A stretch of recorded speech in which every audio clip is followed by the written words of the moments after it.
এবেলায় আর পারলেন না মহেন্দ্র সিং ধোনি, নয় কোনো তেজস্মাতি। সিএসকের জয়ের নায়ক হতেও পারতেন তিনি, কিন্তু দুরন্ত টিম স্পিরিটের গল্প লিখেছে আরসিবি। দুই রথে চেন্নাই বেঙ্গালুরু, যেন 22 গজের এল ক্লাসিকো। দুই দলই প্লে অফের দৌড়ে, সিএসকে সামান্য এগিয়ে। কারো মতে এটাই হতে পারে আইপিএলে কোহলি ধোনির শেষ লড়াই। টস জিতে ফিল্ডিংয়ে চেন্নাই 200 রান করলে 18 রানে জিততে হবে বেঙ্গালুরুকে, তবে আরসিবি যাবে প্লে অফে। ক্রিজে বিরাট কোহলি ও ফাফ ডু প্লেসি। বৃষ্টি হওয়ায় উইকেটে বোলারদের সুবিধা, প্রথমে দেখে শুনে খেলে হাত খোলার চেষ্টা করেছেন আরসিবির ওপেনাররা। 3 ওভার খেলা হওয়ার পরই আঘাতানে বৃষ্টি, তবে কোনো ওভার নষ্ট হয়নি।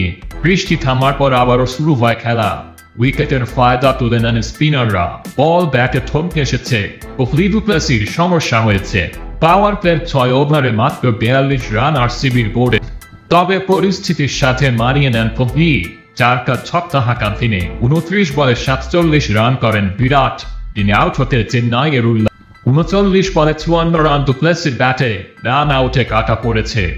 ঝড় তুলেছেন রজত পাটিদার, 23 বলে 41 রান তার। এমন কন্ডিশনে মোস্তাফিজুর রহমান হতে পারতেন চেন্নাইয়ের তুরুপের তাস।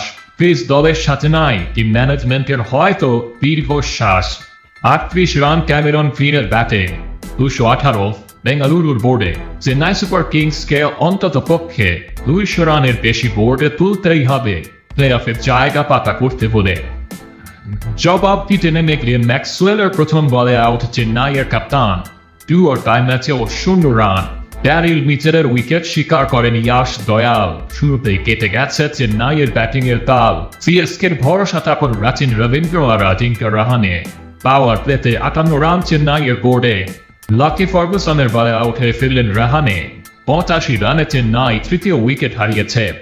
রাচিন রবীন্দ্রর দুর্ভাগ্য, ভুল বোঝাবুঝিতে রান আউট হলো। সিএসকে মোমেন্টাম হারালো। আবারও ব্যর্থ শিবম দুবে, 15 বলে মাত্র 7 রান ওর ব্যাটে। চেন্নাইকে প্লে অফের স্বপ্ন দেখাচ্ছিলেন ধোনি আর জাদেজা, তবে ধোনি আউট হতেই ভেঙে যায় স্বপ্নটা। 191 রানের বেশি করতে পারেনি সিএসকে। রুদ্ধশ্বাস জয় তুলে বেঙ্গালুরু।